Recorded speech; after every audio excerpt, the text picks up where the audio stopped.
রাসূলুল্লাহ সাল্লাল্লাহু আলাইহি ওয়াসাল্লাম বলেন, যে ব্যক্তি আমার 40টি হাদিস আমার উম্মতের কাছে পৌঁছাবে তার জন্য আমি কিয়ামতের দিন বিশেষভাবে সুপারিশ করব। সুবহানাল্লাহ। নাম্বার 2, মানুষের মধ্যে যারা মৃত্যুকে বেশি করে স্মরণ করে এবং তার জন্য প্রস্তুতি নেয় তারাই সবচেয়ে বুদ্ধিমান।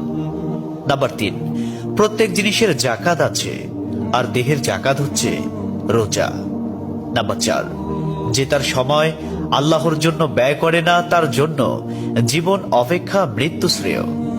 নাম্বার 5, যারা সব সময় ইস্তিগফার তথা ক্ষমা প্রার্থনা করে তাদের সাথে উঠা বসা করুন, কেননা তাদের হৃদয় সবচেয়ে কোমল হয়। নাম্বার 6, তুমি যত সিজদা দিবে আল্লাহ তত গুণা তোমার মাফ করে দিবেন। সুবহানাল্লাহ।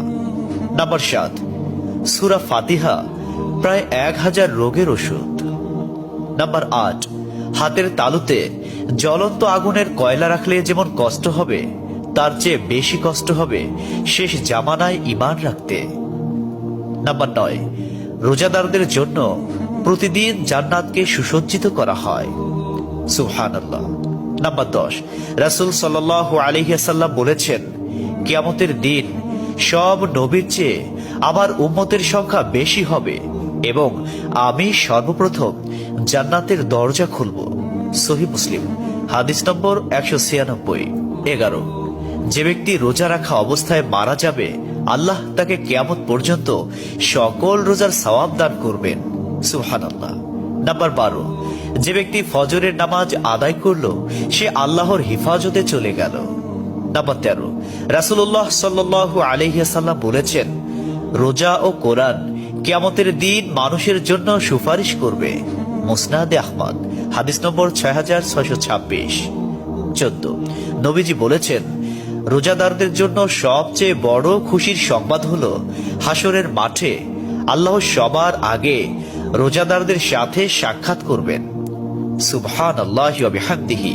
15, যখন রমজান আসে তখন জান্নাতের দরজাসমূহ খুলে দেওয়া হয়।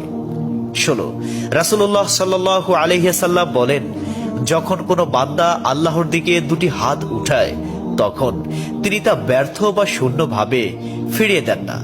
তিরমিজি, হাদিস নম্বর 502। 17, হযরত মুহাম্মদ সাল্লাল্লাহু আলাইহি ওয়াসাল্লাম বলেছেন, একটি খেজুরের অর্ধেক হলেও দান করে জাহান্নামের শাস্তি হতে নিজেকে হেফাজত করো। সহিহ বুখারী, হাদিস নম্বর 6023। প্রিয় ভাইরা, নাম্বার 18, যদি ভালো হতে চাও তবে